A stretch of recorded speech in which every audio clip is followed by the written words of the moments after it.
বন্ধুরা আসসালামু আলাইকুম। এই ব্লগটি আমার ওয়াইফ আমার জন্য করেছেন।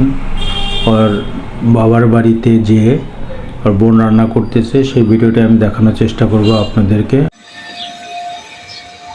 আজকে আমি বাবার বাসায় আসছি, পাতা কুড়াই নিয়ে আসছি। আমার বড় বোন প্রায় মাটির চুলায় রান্না করে, এই যে আমরা বসে বসে খাই।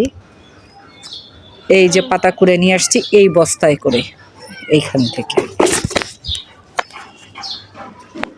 এই হলো আম গাছ, এখানে প্রচুর পাতা পড়ে, প্রচুর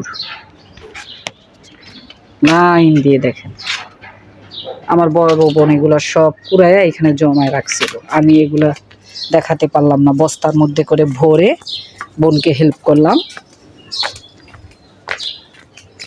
এই যে এখানে আইনা সব ফালাইছে। তারপর আমার বোন এই যে মাটির চুলায় আমাকে শাক রান্না করে দিছিল, আমি খেয়ে ফেলছি গরম গরম বসেই। কত যে ভালো লাগছে এটা ভাষায় প্রকাশ করার মতো না।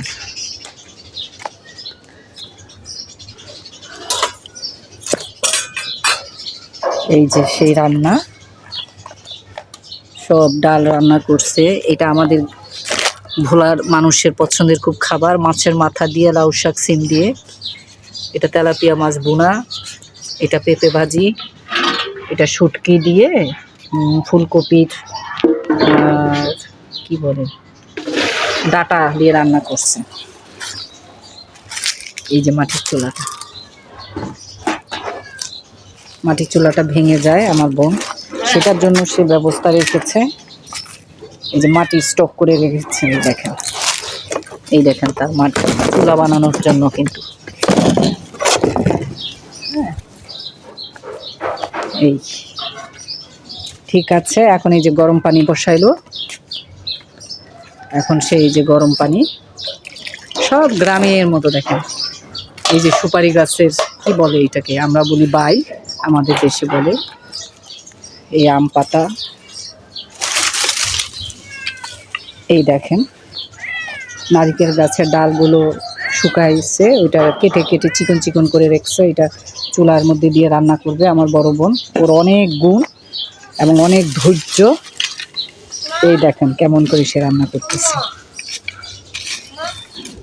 হ্যাঁ, এখন একটা মজার জিনিস দেখেন, আমরা যখন চুলাতে আগুন ধরাইতে পারি না তখন কি করি, এই জিনিসটা দিয়ে, এই পাইপটা দিয়ে, এই যে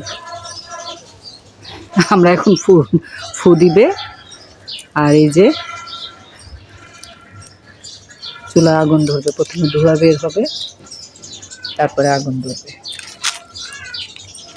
এভাবেই রান্না শেষ করলো। প্রথম থেকে দেখাইতে চেয়েছিলাম রান্নাটা, পরে ওই যে দেখেন আগুন ধরে গেল। বাস, আজ এই পর্যন্তই। সবাই দোয়া করবেন। আল্লাহ হাফিজ।